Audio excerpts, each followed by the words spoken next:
우리 함께 말씀 듣기 전에 잠깐 기도하고 말씀 듣겠습니다. 하나님 아버지, 흩어진 교회로 살다가 주의 날을 맞이하여서 하나님 앞에 나온 주의 백성들, 주께서 은혜 더하여 주시기 원합니다. 하나님, 이 시간에 주의 말씀 듣고자 합니다. 우리의 마음문을 열어 주옵시고 전하는 자나 듣는 자들에게 주께서 은혜 베풀어 주옵소서. 진리의 말씀아 선포되는 귀한 시간 되게 하여 주시옵소서. 예수님의 이름으로 기도합니다. 아멘. 며칠 전에 윤영식 목사님한테 설교를 해달라는 부탁을 받고서 어떤 말씀을 전할까 많은 고민을 했습니다. 그래서 저한테 어차피 오후에도 특강을 해달라고 해갖고 조나라 에러즈에 대해서 오후에 특강을 하는데 참대 부흥과 가짜 부흥이라는 제목으로 특강을 하는데 특강과 맞춰서 함께 오전에는 함께 말씀을 나누는 것이 참 좋겠다는 그런 생각이 들어서 갈라디아서 이 1장 6절에서 9절 말씀을 가지고 다른 복음의 미혹과 위험성에 대해서 우리가 함께 나누고자 합니다. 하나님의 말씀이 아닌 다른 복음, 예수 그리스도가 없는 복음이 들어올 때 교회 안에서 어떠한 영향이 끼치고 있는가, 그러면서 그 교회 안에 있는 교회 공동체가 어떻게 무너지고 있는가를 이 말씀을 통해서 잘 보여주고 있습니다. 우리가 잘 알다시피 이 갈라디아 교회는 바울 사도가 세운 교회입니다. 바울 사도가 세운 교회 외에 갈라디아 교회 외에도 여러분들이 잘 알다시피 에베소 교회가 있고 또 고린도 교회가 있는데 에베소 교회도 그렇고 사실 갈라디아 교회, 고린도 교회로 바울이 없는 동안에 교회 공동체 안에 여러 가지 문제점이 있었다는 것을 우리가 말씀을 통해 보게 됩니다. 하나님의 말씀을 전한다 하면서도 말씀이 아닌 것을 전하는 거짓 이단들이 들어와서 교회 공동체를 흔들어 놨다는 것을 우리가 봅니다. 그러면서 정말 우리 교회가 이 말씀을 통해 우리 교회가 어떻게 정말 하나님 앞에서 바로 서야 하는가 우리가 깊이 생각하는 귀한 시간이 되었으면 합니다. 바울이 여러 교회에 보낸 서신들을 보면 처음에 감사의 말을 합니다. 그러면서 주 예수 그리스도 안에 은혜가 있을지어라 하면서 교회 공동체를 격려하는 인사말을 하는 것을 우리가 봅니다. 갈라디아서에는 특별히 감사의 말이 빠져 있고 책망의 말로 시작을 하고 있습니다. 바울은 이 인사말이 끝난 후에 바로 다른 복음이 없다는 것에 대해서 누누이 강조하고 있습니다. 이것은 그만큼 이 갈라디아 지역의 교회들이 미혹하는 자들의 위험에 깊이 노출되어 있으므로 바울은 한가하게 감사와 찬송을 말할 여유가 없었습니다. 그리스도의 복음을 변질시키려는 무리들에 대해서 강하게 경고하고 그들의 미혹에 넘어가지 않도록 막아야 하는 다급한 사정이 있었기 때문에 정말 양들을 아끼는 그 심정으로, 아비의 심정으로 그들을 책망하고 다른 복음이 없다고 강하게 메시지를 전하고 있습니다. 우리 6절 말씀, 우리 아까 전에 읽었던 6절 말씀 우리 한번 다 같이 읽겠습니다. 그리스도의 은혜로 너희를 부르시 이르 이같이 속히 떠나 다른 복음을 따르는 것을 내가 이상하게 여기노라. 아멘. 6절에 보면 바울을 이상하게 여긴다는 말로 그의 편지의 본문을 시작하고 있습니다. 여기서는 그만큼 사태가 급박하다는 것을 잘 말해주고 있습니다. 이상하게 여긴다라는 이 경탄한다, 놀랍다는 뜻을 가지고 있습니다. 이 단어 속에는요. 바울이 놀랄 이유는 바울이 없는 동안 하나님의 말씀이 올바르게 서서 교회가 성장한 것이 아니라 바울이 없는 동안 이같이 사랑하는 그의 성도들이 말씀이 아닌 다른 복음을 쫓아갔기 때문에 바울이 떠난 후에 거짓 선지자들이, 거짓 교사들이 들어와서 성도들을 해칠 줄을 미리 알고 있었지만 이만큼 사태가 심각한 것을 보고서 그는 많이 염려하고 놀란 것을 우리가 보게 됩니다. 바울이 떠나고 얼마 되지 않아 미혹하는 자리에 들어왔습니다. 그들의 쉽사리 그리스도의 복음을 버리고 다른 복음을 쫓아가라고 성도들을 미혹하였습니다. 그래서 바울은 심히 놀란 마음으로 다소 감정이 섞인 말로서 이같이 속히 하나님을 떠나 다른 복음을 쫓는 것을 내가 이상하게 여기노라고 그는 이렇게 고백하고 있습니다. 여러분이 살아가고 있는 이 시대뿐만 아니라 예수님 당시에도 그렇고 그 이전에도 보면 교회 공동체 안에는 하나님의 말씀을 전하는 참 선지자가 있는 반면에 하나님의 말씀이 아닌 자기의 감정에 치우쳐서 하나님이 나에게 이런 말씀을 주셨다는 식으로 와서 교회에서 말도 안 되는 것을 전하고 교회 공동체를 더럽히고 무너뜨리는 것을 우리가 많이 보게 됩니다. 그 대표적인 게 우리가 살아가고 있는 이 시대에 보면 신천지를 볼 수가 있고요. 그 다음에 그 하나님의 교회, 그 다음에 구원파, 그 박옥수가 그 대표로 있는 그 구원파라든지 뭐 여러 등등 여러 이상한 잡다한 종교 집단들이 교회 안에 들어와서 주님의 몸된 교회를 해치고 있는 것을 우리가 보게 됩니다. 그렇기 때문에 우리가 어느 누구보다도 우리가 말씀 위에 바로 서야 하고 우리 교회가 하나님의 참된 진리에 바로 설 수 있도록 우리가 늘 항상 교회를 위해서 우리가 기도해야 하고 특별히 주의 강단에서 말씀을 선포하는 우리 목사들을 위해서 우리가 더 열심히 기도해야 할 것입니다. 목사가 건강해야 교회가 건강합니다. 여러분 보기에 여러분이 생각하는 교회는 어떤 교회가 가장 건강하다고 생각합니까? 질문합니다. 첫째, 그 건물이 크고 사람들이 많은 교회가 건강합니까? 둘째, 목사님만 있는 교회.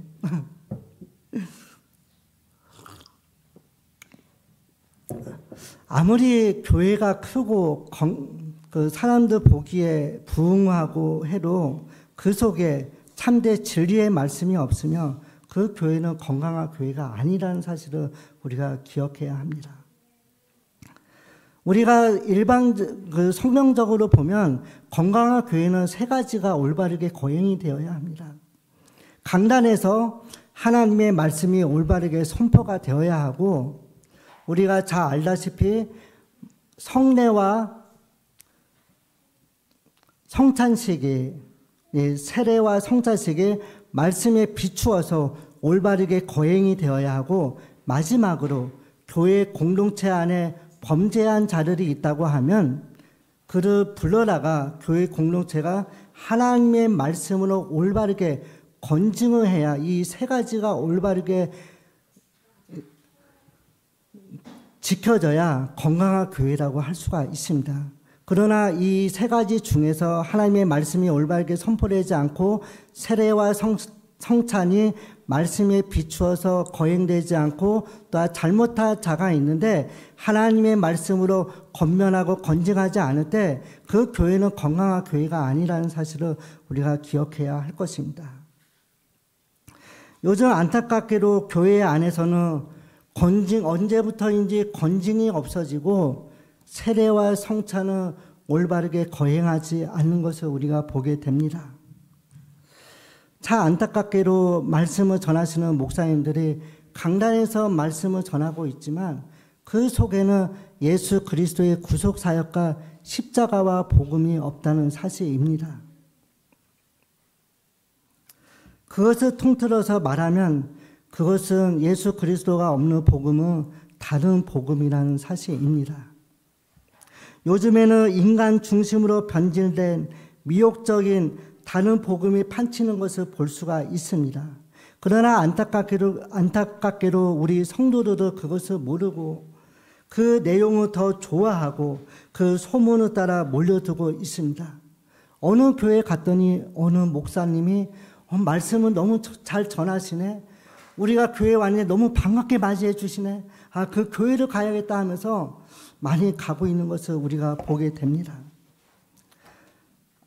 다른 복음은 많은 사람들을 끌어모으고 있습니다. 왜냐하면 대다수의 사람들이 기대하고 원하는 대로 그의 입맛을 잘 맞추어 주고 있기 때문입니다.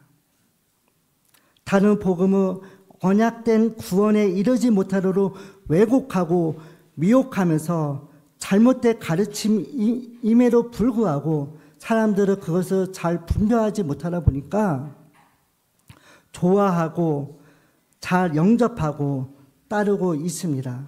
이 시대뿐만 아니라 바울 사도가 사역했던 그 시대대로 그 대표적인 게 고린도 교회 성도들인데 바울 사도 앞에서 바울 사도에게 그렇게 말씀을 잘 교육받았음에도 불구하고 그들이 말씀에 바로 서 있지 않을 때 교회 공동체에 거짓 교사들이 들어올 때 이들은 한 번에 무너졌다는 사실입니다.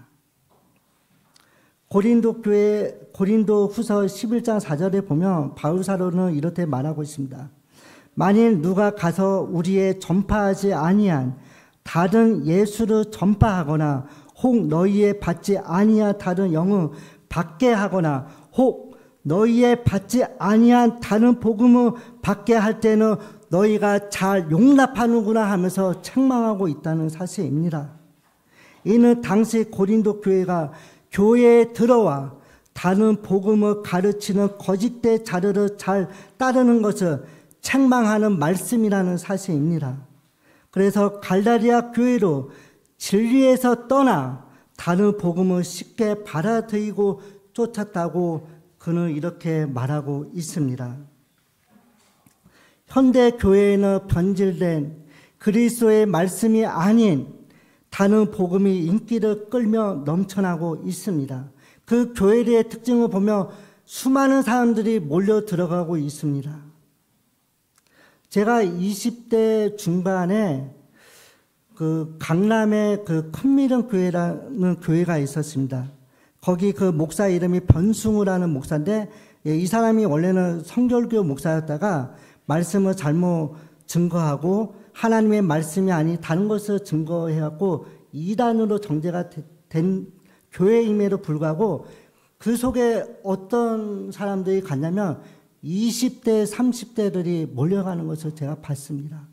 제가 그것을 보면서 정말 이해가 안 갔습니다. 왜 저곳에 진리가 없는데 왜 젊은 사람들이 많이 몰려가나 그런 생각을 했더니 그런 나름대로 그 젊은 사람들을 달콤하게 유혹을 하고 있다는 사실입니다. 그들의 고민을 들어주고 그들이 뭔가를 필요한가를 그들의 문제점들을 잘 들어주기 때문에 젊은이들이 혹하고 넘어갔다는 사실입니다. 그것을 보면서 참 저는 마음이 안타까웠습니다. 얼마나 우리 한국교회가 말씀을 올바르게 가르치지 않았으면 젊은 친구들이 이단들에게 넘어가고 수많은 영혼들이 말씀이 갈급해서 신천지로 갔을까 하면서 참 마음이 아팠습니다.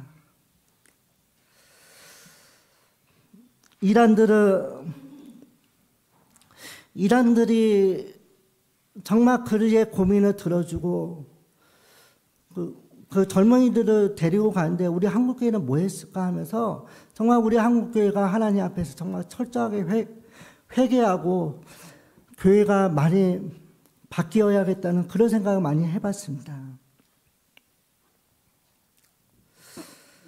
이런 모습을 보면서 정말 고린도 교회 성도들과 바울 사도가 목회했던 이 갈라디아 교회 성도들을 보면서 책망하는 그 바울 사도의 심정은 어땠을까를 다시 한번 생각해 보게 됩니다. 그러면서 바울은 강력하게 다른 복음은 없다고 강변하고 있습니다. 이단들이 들어오는 그 목적은, 그의 메시지의 목적은 단지 너희를 교란하여 그리스도의 복음을 변하게 하려 함이라고 합니다. 너희들을 유혹해서, 너희들을 변질시켜서 예수 그리스도가 아닌 진리의 말씀을 변하게 하려 함이라고 합니다. 즉 다만 어떤 사람들이 그리스도의 복음을 사람들에게 맞추어 변질시킨 것이라고 했습니다. 결국 그리스도의 복음을 변질시키고자 하는 것이 그의 목적으로서 이처럼 거짓 교사들을 어떻게 해서든지 그리스도의 복음을 변질시키려고 하고 있습니다. 즉 쉽게 말해서 교회 공동체 안에 이단들이 들어오는 것은 주님의 몸된 교회를 무너뜨리려고 하고 있습니다. 그러면서 달콤한 말로 성도를 유혹하고, 그러면서 서서히 나하고 같이 성경 공부하자고 하면서 그렇게 이끌어가고 있습니다. 그러면서 결국에는 살펴보며 결국에는 죽음의 길, 파멸의 길로 인도하고 있다는 사실입니다. 이 목적을 위해서 그들은 다양한 방법을 사용하고 그리스도의 복음에 무엇을 추가하거나 또는 무엇을 빼거나 아니면 내용 자체를 변질시키거나 하는 여러 가지 방법을 하고 있습니다. 안타깝게도 교회 안에서만 활동했던 이 신천지나 구원파들이 몇 년 전, 10년 전부터 학교 안에 들어와서 활동을 하고 있습니다. 얼마 전에도 매스컴을 통해서 들었지만 경북에 있는 김천대학교가 구원파의 학교가 넘어갔고요. 그 학교 이사장이 돈 몇백억의 기독교 학교였던 김천대학교를 팔아 넘겼고, 또 안타깝게도 제가 졸업한 안양대학교가 2019년도에 대진 성주회라는 사이비 종교단체에 넘어갔습니다. 자, 그것을 보면서 참 마음이 아팠습니다. 이것이 얼마나 잘못되고 위험한 것이냐 하면 누구라도 다른 복음을 전하며 저주를 받는다고 말씀을 경고할 정도였다는 사실입니다.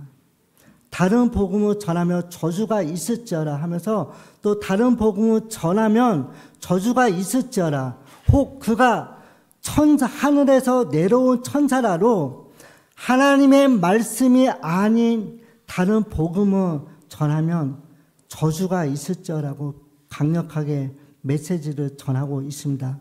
우리가 잘 알다시피 구약시대에 하나님의 말씀이 아닌 다른 복음을 전할 때 죽임을 당한 것을 보게 됩니다. 하나님께서 보내신 발람 선지자가 이스라엘 백성들을 축복하고 그들에게 정말 올바르게 말씀을 선포해야 하는데, 그가 영적으로 바로 서 있지 않고 하나님의 말씀에 떠나서 이방 왕의 간청을 듣고 이스라엘 백성들을 저주하려고 했습니다. 결국에는 그가 말씀을 올바르게 전하지 않을 때 모세를 통해서 하나님께서 그를 죽이셨다는 사실입니다. 그거 외에도 아합 왕 때로 여러 선지자들이 있었지만 그 아합 왕 주변에는 거짓 선지자들이 판을 치고 있었고, 에레미야 시대 때로 수많은 거짓 선지자들이 말씀이 아닌 잘못된 말씀을 전함으로써 백성들도 혼란에 빠지고 혼동에 빠지게 한 것을 우리가 보게 됩니다. 다른 복음을 전파하는 자들에게 저주를 선포하고 있습니다. 얼마나 이 말씀이 무서운 말씀인가를 우리가 봐야 합니다. 그러면서 요한계시록에 뭐라고 합니까? 거짓 선지자들도 무적에게 집어넣으신다고 주님께서 말씀하고 있지 않습니까? 다른 복음을 전파하는 자리에게 저주를 선포합니다. 이 저주라고 하는 이 말은 아주 강한 말로서 저주를 나타내는 이 헬라어 단어인 아나테마라는 이 단어를 보면 신약 성경에서는 하나님의 진노 또는 저주가 머무는 사람 또는 사물을 뜻하고 있습니다. 여기서 저주다 하는 것은 하나님의 은혜에서 완전히 배척되고 하나님의 영원한 저주를 받는 것을 의미하고 있습니다. 따라서 이거는 징계하고는 다른 것입니다. 징계는 하나님의 자녀되 우리가 잘못하면 하나님께서 올바르게 신앙생활을 할 수 있도록 우리를 우리에게 벌을 내리시거나 돌이킬 수 있도록 기회를 주시지만, 하나님의 저주를 받는 사람들은 하나님께서 처음부터 아예 내버려 두신다는 사실입니다. 그래서 우리가 잘 알다시피 로마서에 뭐라고 말씀하고 있습니까? 내가 야곱을 택했고 에서는 내버려 뒀다고 하나님께서 말씀하고 있지 않습니까? 이게 얼마나 무서운 말씀인지 모릅니다. 그러면서 저주는 악인들에게 내리시는 하나님의 영원한 형벌입니다. 심지어 우리나 혹 하늘로부터 온 천사라로 말을 하고 있는데, 이것을 이들이 혹 그럴 가능성이 실제로 있다는 것이 아니라 누구든지 다른 복음을 전하면 저주를 받는다는 것을 강하게 표현하기 위해서 바울이 이렇게 말을 하고 있습니다. 그 전하는 자가 누구냐 하는 것이 중요한 것이 아니라 내용이 중요하다는 뜻으로서 복음에 있어서는 인맥이나 혈연, 지연이 중요한 것이 아닙니다. 전하는 내용, 그 가르침이 중요하다는 사실을 우리에게 잘 보여주고 있습니다. 전하는 바 내용이 복음에 맞지 않으면 어떠한 사람이라 하더라도 저주를 받아 마땅하라고 말씀하고 있습니다. 그러기 위해서는 우리가 늘 항상 예배 시간 전에 말씀을 전하는 목사들을 위해서 우리가 늘 항상 기도해야 합니다. 목사가 강단에서 말씀을 올바르게 선포해야 우리가 정말 좋은 양식을 먹을 수가 있기 때문입니다. 목사가 말씀이 올바르게 선포되지 않으면 이 강단에서 어떠한 말씀이 전해질지 모릅니다. 그렇기 때문에 교회 공동체가 무너지기 때문에 늘 항상 여러분들이 어느 곳에 있든지 교회가 하나님의 말씀에 바로 서고 목사님이 늘 항상 주의 말씀 안에 거하며 성령 충만한 삶을 살아갈 수 있도록 우리 늘 항상 기도해야 한다는 사실입니다. 그러면 무엇이 진리의 기준이 됩니까? 바울은 우리에게 전한 복음 외에 다른 복음을 전하면이라고 말하고 있습니다. 따라서 사도들이 전한 복음이 진리의 기준이 되어야 합니다. 사도들이 전한 복음은 다른 것이 아닙니다. 예수님께서 전하신 복음으로서, 왜냐하면 사도들은 예수님에게서 보고 들은 것을 전했기 때문입니다. 사도들이 뭐라고 전합니까? 예수 그리스도는 하나님의 아들이시다. 그분은 우리 죄를 위해 죽으셨고 부활하셨고 승천하셨다. 장차 오실 분이시라고 사도들은 강력하게 메시지를 증거하고 있다는 사실입니다. 예수님과 늘 항상 3년 동안 있으면서 예수님 앞에 보고 들은 것은 복음밖에 없습니다. 우리가 알다시피 이 복음은 언약된 구원의 소식으로서 그리스도에 관한 것인데, 하나님께서는 그리스도로 말미암아 자기 백성을 구원하시는 하나님의 은혜의 말씀을 우리에게 주셨다는 사실입니다. 그러므로 복음에는 구원의 언약과 그 언약대로 이루어지는 구원의 능력이 있다는 사실을 우리가 기억해야 합니다. 우리가 받는 이 복음 정말 얼마나 복된 것인지를 우리가 알아야 합니다. 싸구려 복음이 아닙니다. 우리에게 복음이 전파되기까지 하나님께서는 하나밖에 없는 독생자 예수 그리스도를 죽이셨고 가장 큰 대가를 치르셨다는 사실입니다. 이 복음이 우리에게 전파되기까지 수많은 사람들이 복음을 증거하다가 순교하고 죽었다는 사실입니다. 그래서 뭐라고 말합니까? 이 복음에 대해서 바울 사도는 하나님의 능력이 됨이라고 말하고 있습니다. 복음에는 하나님의 의가 나타나고, 또한 뭐라고 말씀하고 있습니까? 오직 의인은 믿음으로 말미암아 살리라고 말씀하고 있지 않습니까? 바울은 복음을 모르는 믿는 자에게 구원을 주시는 하나님의 능력이 됐다 하고, 복음에는 하나님의 의가 나타나서 믿음으로 믿음에 이르게 한다고 증거하고 있습니다. 여기에서 하나님의 의는 그리스도 안에서 구원의 약속이고 또한 그대로 이루어 가시는 하나님의 역사라는 사실입니다. 복음의 핵심과 진실은 하나님의 의가 있느냐 없느냐입니다. 그러니까 다른 복음에는 하나님의 의가 없다는 사실입니다. 다시 말해서 하나님의 약속된 구원이 다른 복음에는 없고 저마다 인간 기대의 구원만 있다는 사실입니다. 그러니 그렇게 이루어지는 인간 기대의 구원과 언약과 구원의 성취와는 거리가 먼 것임을 잘 보여주고 있다는 사실입니다. 다른 복음은 하나님의 말씀을 인용하고 예수님은 말하고 있지만 정말 그 속에는 그리스도의 구속사역과 부활과 승천, 재림이 없다는 사실입니다. 모든 것이 우리가 원하고 바라는 대로 믿고 구하면 이루어진다고 그렇게 말하고 있다는 사실입니다. 또한 다른 복음은 그리스도가 개인적 삶의 현실의 문제 해결사와 또한 각자 미래의 행복과 기대에 능력 있는 성취자요 우리의 삶을 형통케 하는 자라고 말하고 있습니다. 그러면서 또 뭐라고 말하고 있습니까? 헌금 잘하면 여러분 복 받습니다. 자손 대대로 복을 받는다고 말하고 있습니다. 그러면서 늘 항상 말로 안 되는 말로서 성도들을 참 피곤하게 하고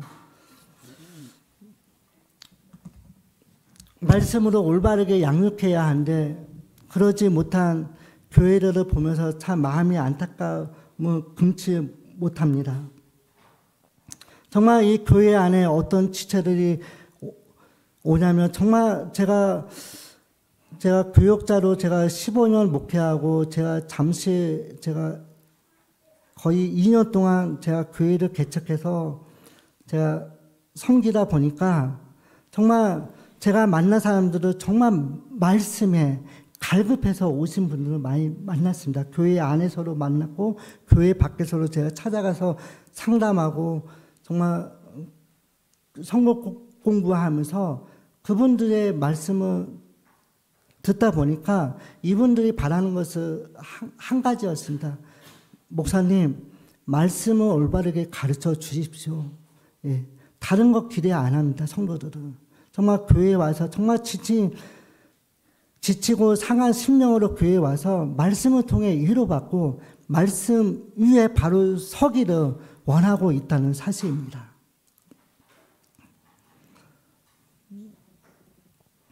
그런데 안타깝게도 한국교회는 그렇지 않고 정말 말도 안 되는 것을 전하면서 잘되고 잘된다 하면서 성령에서도 말하지 않는 복에 대해서 말하고 있습니다. 성경을 보면 마지막 때일수록 다른 복음이 판을 치고 성행한다고 예고하고 있습니다. 예수님께서 마태복음에 뭐라고 말하고 있습니까? 많은 사람들이 불법을 행한다고 말하고 있지 않습니까?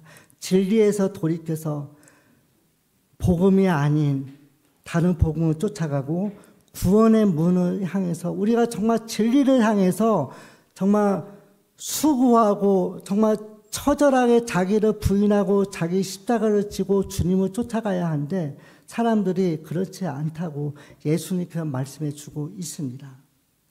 그러면서 이 거짓 선자들을 통해서 향해서 예수님께서 뭐라고 말씀하고 있습니까? 이 불법을 행하는 자들아 다 내게서 떠나가라고 예수님께서 강력하게 책망하고 있지 않습니까? 내가 너희들을 도저히 알지 못하노라 하면서요. 예수님 당시에 왜 종교 지도자들이었던 사두개인이나 바리새인들이 왜 예수님 앞에 책망을 받았습니까? 그러니 말씀의 능력은 있었지만 경건의 능력은 있었지만 경건의 모양은 없었다는 사실입니다. 그러니 말씀을 쫓았으면 그 말씀대로 올바르게 선포하고 말씀대로 살아야 하는데 이르르 외식적인 삶을 살았기 때문에 예수님 앞에 처절하게 책망받았습니다. 뭐라고 책망받습니까? 이 독사의 새끼들아 하면서 또 이 회칠한 무덤들아 하면서 예수님 앞에 책망을 받았다는 사실입니다. 그렇기 때문에 우리가 정말 다른 복음을 쫓아가면 주님 앞에 설 때 강력하게 책망받는 사실을 우리가 기억하고 정말 우리가 늘 항상 말씀 위에 올바르게 서고 진리의 말씀을 올바르게 쫓아갈 수 있도록 우리가 늘 항상 기도하고 말씀 가운데 우리 자신을 늘 항상 살펴봐야 할 것입니다. 디모데후서 4장 3절에서 4절에 보면 이렇게 말씀하고 있습니다. 때가 이르이니 사람이 바른 교훈을 받지 아니하며 귀가 가려워서 자기의 사욕을 쫓을 스승을 많이 두고 또 그 길을 진리에서 돌이켜 허탕한 이야기를 쫓고 있다고 말씀하고 있습니다. 여기서 말하는 이 허탄한 이야기란 허황되고 망령된 것으로서 구원과는 상관없는 거짓되고 무익한 잘못된 가르침을 말씀하고 있습니다. 구약에서 보면 거짓된 선지자들이 하나님의 이름으로 와서 잘못된 말씀을 선포하고 있습니다. 백성들이 잘못하면 너희를 하나님의 말씀 앞에 올바르게 회개하고 말씀을 낭독하면서 주의 은혜를 구해야 한다고 말을 하는 것이 그 올바른 선지자인데 거짓 선지자의 특징을 보면 뭐라고 말하고 있습니까? 지금은 하나님의 때가 아니야. 회개하지 않아도 돼. 그 유다 왕국이 멸망하기 전에 시드기야 왕이나 뭐 엘리야김 이런 왕들이 왕위에 있었을 때 그 당시에 에레미야 선지자가 활동하고 있을 때로 수많은 거짓 선지자들이 판을 치고 있습니다. 우리 하나님은 절대 유다 왕국을 멸망시키실 분이 아니야. 사랑이 많으실 분인데 어찌 우리 왕국을 멸망시킬 수가 있어 하면서 백성들을 달콤하게 유혹했습니다. 얼마나 이게 무서운 말씀인지 우리가 봅니다. 오히려 백성들은 이것을 더욱 좋아하고 하나님의 말씀을 선포하는 선지자들을 핍박하고 죽였다는 사실입니다. 하나님은 이 허탄한 이야기를 전하는 거짓 선지자나 그것을 바른 백성 모두 칼과 기근에 멸망할 것을 경고했던 것입니다. 에스겔서에 보면 허탄한 묵시를 말하는 거짓된 자들이 하나님의 백성을 미혹하여 평강이 없으나 평강이 있다고 말하고 또한 이르르 여호와의 말씀이라고 하면서 거짓된 계시와 점괘를 말하고 사람들로 하여금 그 말에 이루어지기를 굳게 바라봐야 할 것이라고 말하고 있습니다. 그러면서 에스겔서 6장 13장 6절에서 10절에 보면 하나님께서는 이렇게 말씀하고 있습니다. 하나님께서는 보내지 않는 거짓 선지자들을 때가 되면 반드시 심판하실 것이라고 말씀하고 있습니다. 다른 복음은 이렇게 허탄한 말로서 구원의 언약이 없거나 변질된 것으로서 저주받을 거짓된 자들이 만들어내어 바른 말을 받지 않고 진리에서 떠나게 하는 무서운 미혹임을 잘 보여주고 있습니다. 그래서 사도 바울은 갈라디아 교회를 향하여 뭐라고 말씀하고 있습니까? 너희가 이같이 어리석으냐 성령으로 시작하였다가 이제는 육체로 마치겠냐 하면서 책망하고 있다는 사실입니다. 갈라디아 교회는 바울의 복음 증거로 세워졌습니다. 바울의 증거는 진리로 인도하시는 성령의 역사가 있어 구원이 시작되게 하는 은혜가 있었으나 이후에 바울 사도가 잠깐 복음을 전하러 다른 지역에 간 사이에 교회에 들어온 유대주의의 거짓 교사들이 전하는 다른 복음으로 인해 진리 가운데 인도받던 성령으로 시작되었던 이 신앙이 무너지고 육체로 끝나게 되는 잘못된 신앙으로 갈라디아 교회가 빠지게 된 것을 잘 보여주고 있습니다. 오늘날 많은 교회들이 혼돈과 어려움에 많이 빠져 있습니다. 원인들을 잘 파악하면 다른 것이 아닙니다. 교회 안에 들어온 잘못된 가르침은 들 수가 있고요. 가장 큰 문제는 말씀을 통해서 성령께서 주시는 은혜가 없는 것과 또한 말씀을 통해 그 속에 참된 회심이 없기 때문입니다. 말씀을 통해서 성령께서 우리에게 믿음을 주시고 적용을 시켰다고 하면 반드시 그 속에는 참된 회심이 이루어진다는 것을 우리가 말씀을 통해 잘 보여주고 있습니다. 참된 회심이 없기 때문에 교회 안에 여러 가지 문제점들이 생기고 혼동에 빠지고 어려움에 빠지는 것을 우리가 보게 됩니다.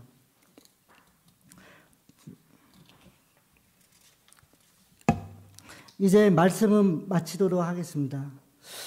우리가 잘 알다시피 종교개혁자들의 후예인 이 청교도들은 교회 안에 회개의 필요성과 참된 회개를 강조하였습니다.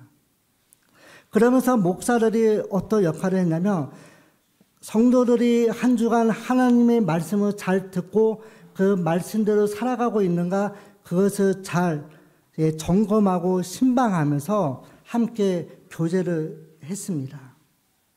그러면서 말씀대로 살지 않는 자가 있다고 하면 말씀대로 권면하고 또한 그 권면을 받을 자가 권면을 받지 않으면 그 교회에서 징계를 했는데 어떻게 징계를 했냐면 성찬식에 참여를 못하도록 징계를 했습니다.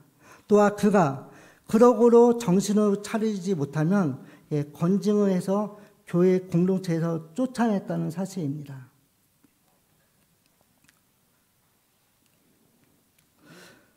회개의 필요성과 참된 회개를 강조하였는데 그 이유는 교회가 영적으로 경건의 능력을 잃게 되는 가장 근본적인 원인은 회개를 추상적으로 이해하고 회개했다고 하지만 정작 그 삶 속에는 회개에 합당한 열매가 없는 경우가 많기 때문에 강단에서 설교를 할 때 잘못된 회개와 참된 회개의 구별을 강조하였다는 사실입니다.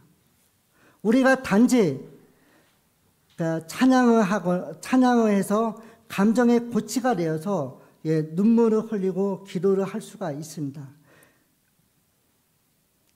가장 중요한 것은 우리가 말씀을 듣거나 찬양을 할 때 성령께서 우리의 마음문을 열어줄 수 있도록 말씀을 통해 깨닫고 주님 앞에 철저하게 회개할 수 있도록 우리가 기도해야 할 것입니다. 하나님의 은혜를 우리가 사모하면서 그분의 은혜를 간절하게 구하고 상한 심령으로 하나님 앞에 바로 서야 할 것입니다. 이제 말씀을 마치도록 하겠습니다. 하나님을 통해 예수 그리스도를 통해 내 기대나 소원이 성취되었다고 바라보며 믿게 하는 그 말을 듣지 말고 그런 곳에는 아예 가지 말아야 할 것입니다. 우리가 이제는 말씀에 바로 서서 영적으로 분별하고 진리를 향해서 우리가 나아가야 할 것입니다. 언제까지 그 자리에 서 있어야 합니까? 어린아이의 신앙에 서 있으면 안 됩니다. 우리가 이제 말씀을 들었으면 이제 그 어린아이가 이제 성숙해서 청소년이 되고 청년이 되는 것처럼 우리가 정말 이제는 어린아이의 신앙에서 벗어나 우리가 정말 믿음으로 장성해서 주의 몸된 교회를 우리가 섬기며 나가야 하지 않습니까?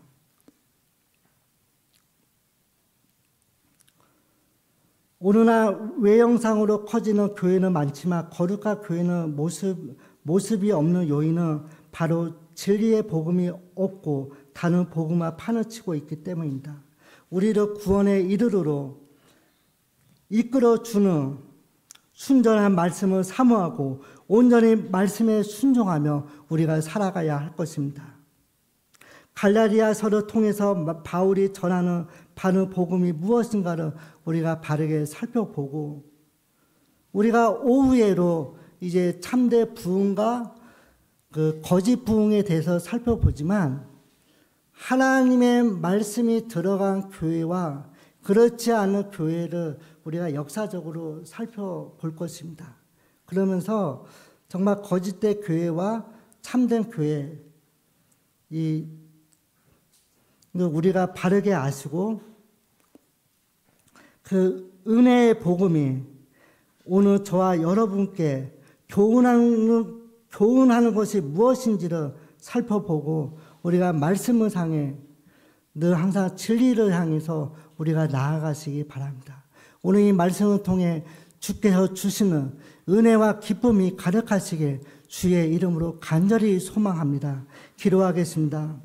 하나님 아버지, 오늘 바른 말씀으로 우리 자신이 주의 말씀 위에 바로 서게 하여 주시고, 복음에 대한 바른 이해를 갖고 하나님의 구원받을 백성으로 합당한 삶을 살게 하여 주시기 원하옵나이다. 하나님 아버지, 오직 믿음, 오직 은혜, 오직 예수 그리스도의 바른 복음 위에 굳건히 서나가는 우리 교회와 교회 공동체가 되게 하여 주시옵소서. 우리의 겉사람은 후패하나 그리스도의 말씀으로 우리의 속사람은 날로 새로워지기 원합니다. 하나님, 이 교회를 축복하여 주시고 은혜 더하여 주옵소서. 상한 심령도 있습니까? 지친 영혼도 있습니까? 말씀으로 회복시켜 주시고 은혜에 은혜를 더하여 주옵소서. 예수님의 이름으로 간절히 기도하옵나이다. 아멘.